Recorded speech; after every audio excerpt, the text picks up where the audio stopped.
వరదరాజులు రెడ్డి ఉద్యోగులకు శుభవార్త తెలిపారు. గత జగన్ ప్రభుత్వంలో ఉద్యోగులు తీవ్ర ఇబ్బందులు ఎదుర్కొన్నారని విమర్శించారు.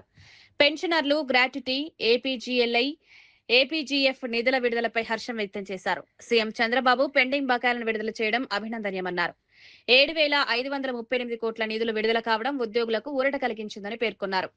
ఈ నిర్ణయం వల్ల ఉద్యోగుల్లో నమ్మకం పెరుగుతుందని తెలిపారు. ప్రభుత్వం ఉద్యోగుల సంక్షేమానికి కట్టుబడి ఉందన్నారు.